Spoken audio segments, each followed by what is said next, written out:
À travers le spectacle de l'ensemble des musiques et des danses de la République du Tatarstan, je vous propose un voyage en pays tatar. Un voyage dans le répertoire, les costumes, les décors et les collections du musée national. Un voyage dans l'histoire mouvementée de ce peuple ancien, un voyage musical, dansé et chanté. On confond souvent dans l'histoire, dès l'origine, les Mongols et les Tatars. En réalité, ce peuple tatar est d'origine turque. Son existence est mentionnée dans les chroniques chinoises du IIIe siècle avant notre ère. On considère aujourd'hui les Han comme leurs ancêtres. Les Han habitaient les steppes au nord de la Chine, dans l'actuelle Mongolie et l'Altaï en Russie. Ils jouèrent un rôle essentiel dans les liens entre peuplades turques et empire chinois. Enfant, en écoutant de la musique folklorique tatare, j'avais été surprise par sa ressemblance avec la mélodie chinoise. Ce mélange entre les cultures de l'ancienne ethnie turque tatare et du peuple chinois m'interroge encore aujourd'hui. Dans les cultures des peuples tatars, mongols, chinois et turcs, d'autres similitudes existent. Dans la cuisine, les vêtements, les motifs décoratifs, les symboles et bien d'autres choses encore. Peu importe lequel a influencé l'autre, il est important pour moi de signifier la richesse et l'ancienneté de la culture du peuple tatar.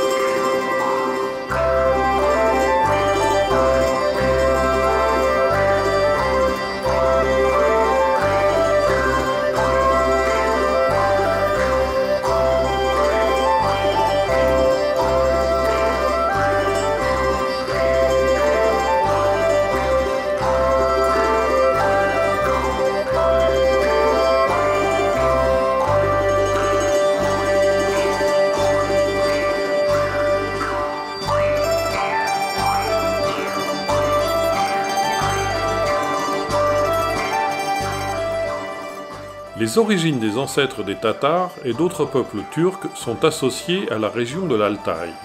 Les Hunnus, un ancien peuple nomade, ancêtre des Tatars, habitaient les steppes au nord de la Chine. Ils avaient créé une alliance de tribus, l'empire des Hunnus, qui comprenait les tribus turques. Modou a été son fondateur et premier souverain.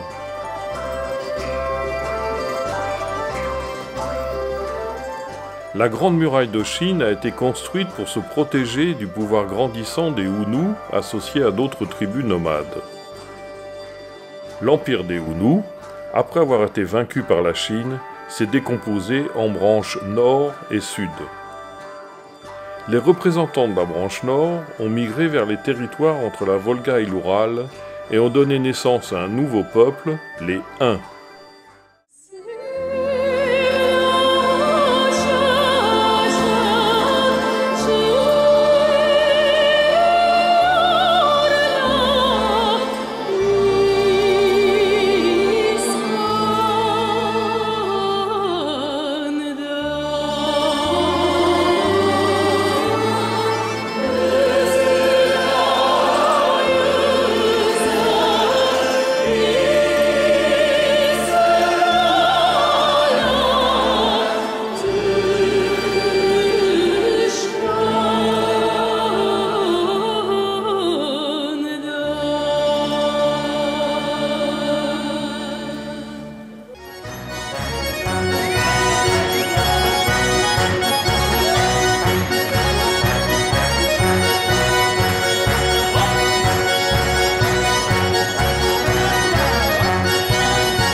Du fait des changements politiques et des modifications climatiques, les Huns se sont déplacés vers l'ouest, atteignant les limites de l'Empire romain. Ils sont arrivés jusqu'à la Champagne française. Leur déplacement marque le début d'une migration générale des peuples de cette zone géographique. À l'époque du règne d'Attila, les Huns formaient un puissant État, l'Empire Hun, au centre de la Pannonie, la Hongrie moderne, Hungaria. Après la mort d'Attila, l'Empire Hun s'est désintégré.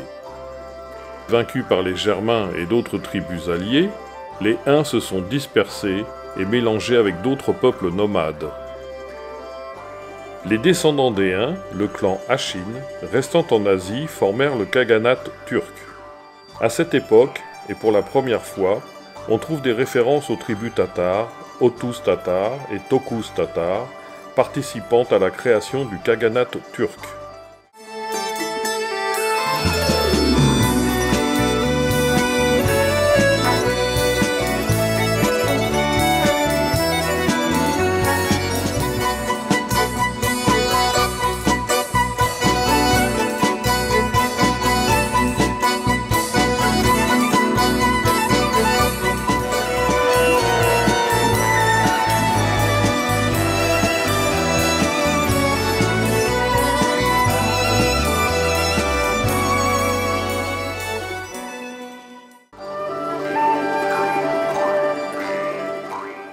Le khaganat turc s'est séparé en khaganat turc occidental et khaganat turc oriental.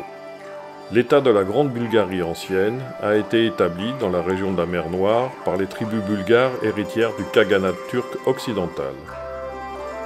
Il a atteint son apogée sous le règne de Khan Kubrat.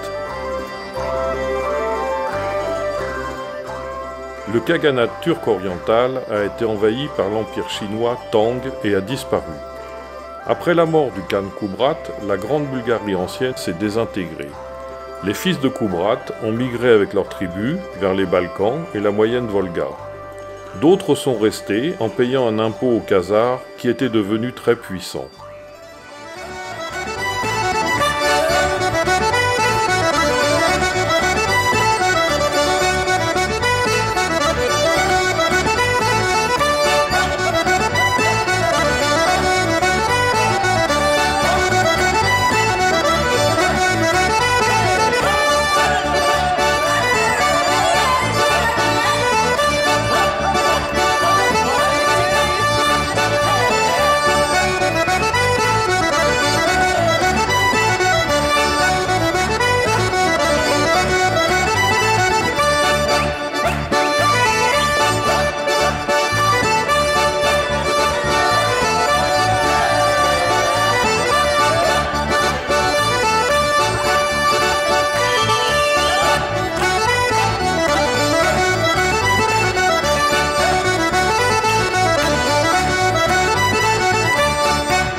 L'ensemble de musique et de danse du Tatarstan porte l'héritage du peuple tatar.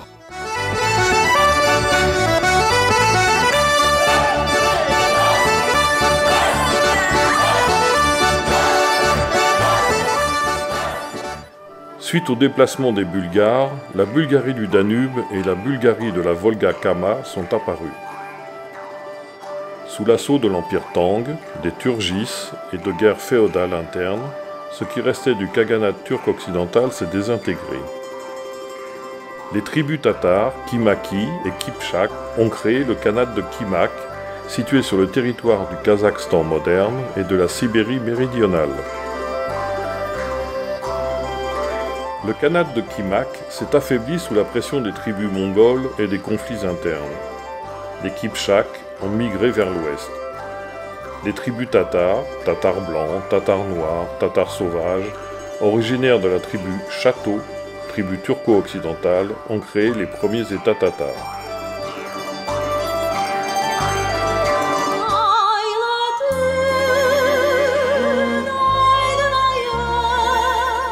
Татарская культура La culture tatare est très ancienne et intéressante. C'est une culture authentique, nationale et en tout cas qui ne laisse personne indifférent.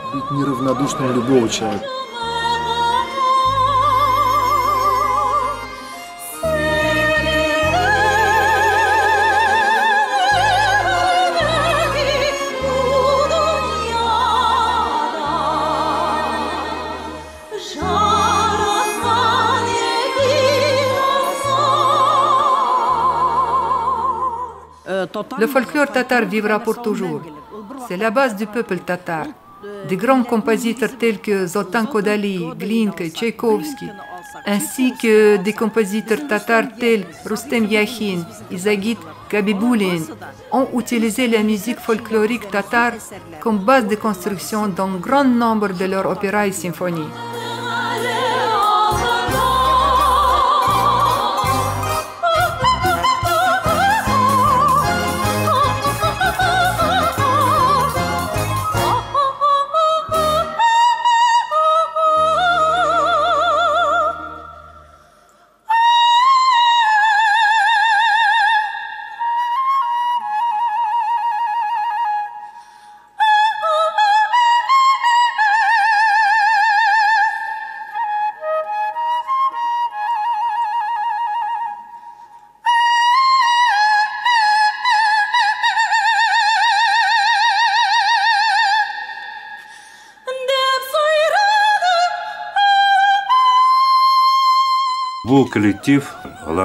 Ce collectif est le visage du peuple tatar et de la République du Tatarstan.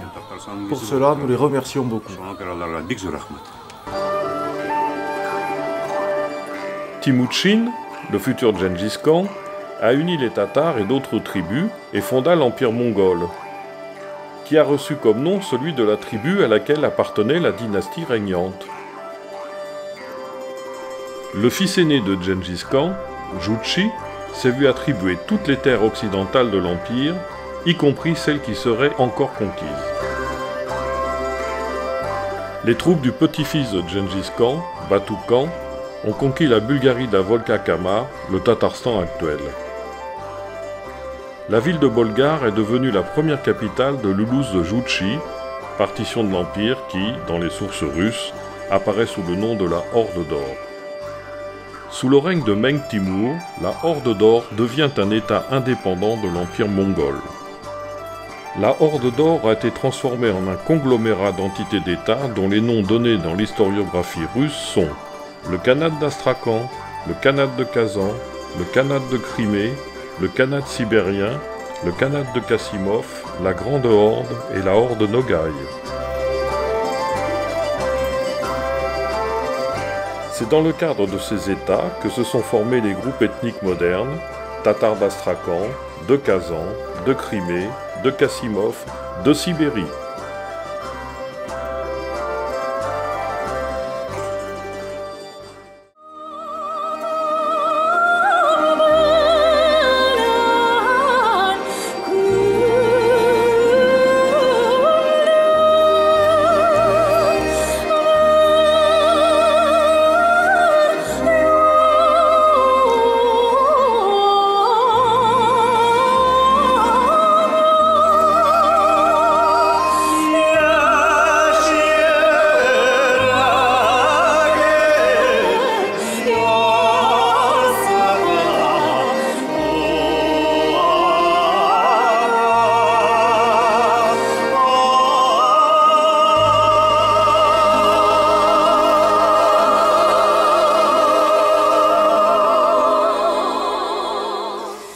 Yeah.